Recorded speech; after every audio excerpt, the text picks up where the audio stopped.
Submitted for your approval, the house behind me is 426 Barbary Street in the city of Detroit, Michigan, in a neighborhood called Brightmoor. In a few hours, Tess Marshall will drive up to this house.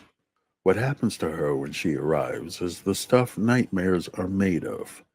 In a few minutes, we'll talk about what happened to her and what could happen to you in the multiplex.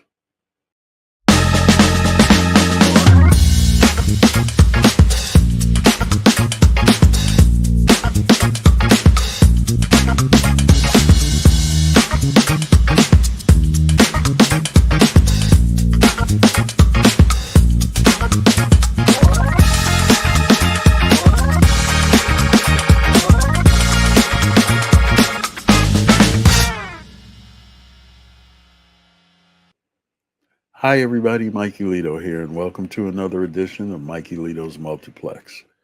I'm not the type of person who jumps into horror movies, it's just not my jam. With horror, I'm kind of squeamish. Most movies, I like to go in cold, not knowing anything. With horror, I'll be jumping into Wikipedia, looking up details, and finding out everything I can about the movie before I see it. For Barbarian, I went in ice cold. I didn't know anything about it. I hadn't seen a trailer, I hadn't read a synopsis. All I knew is that everyone who had seen it just raved about it.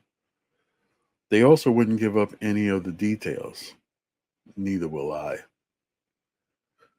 Georgina Campbell plays Tess, a young woman who flies into Detroit for a job interview. She's rented an Airbnb for her stay, yet when she arrives at night in a rainstorm, the key to the house is missing in the lockbox. Tess starts to drive away when a light appears in the house, so she goes to the door to investigate. A man, Keith, played by Bill Skarsgård, opens the door, and he and Tess have an uncomfortable conversation about why he's inside the house. It turns out that the house has been double booked by two different agencies. Keith's awkwardness, however, disquiets Tess. Regardless, at Keith's invitation, Tess decides to stay the night. One reason I decided to watch this film is the appearance of Justin Long. I pretty much love every performance of Justin Long I've ever seen. Long is somewhat cast against type as a self centered actor who finds himself in a predicament in the house he owns, the same house that Keith and Tess have rented. Plus, there are minor characters sprinkled throughout the film. I can't imagine the filmmakers got any cooperation from the city of Detroit and its police department. Cregger has constructed a tense situation for the events inside 476 Barbary Street. It's a house well kept compared to the properties surrounding it. In my mind, the film had elements of Psycho, Memento, and the Geico commercial about horror movies. Also, Cregger shows great comedy instincts with the selection of the song that plays over the closing credits. I often tell audiences to watch something they don't think they'll like, and this is another time that I took my own advice. Barbarian is rated R for strong violence, gore, disturbing material, language, and nudity. It's a tense, nail biting story all wrapped up in a quick 103 minutes. Surprise! For me, this horror tale gets an 8 out of 10, equivalent to 4 out of 5 stars. Barbarian is still playing in theaters, so if that's the way you want to watch it, by all means, get your tickets now. It's also streaming on HBO and HBO Max right now.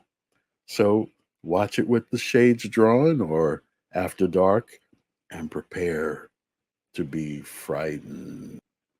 Well, that's just about all for now.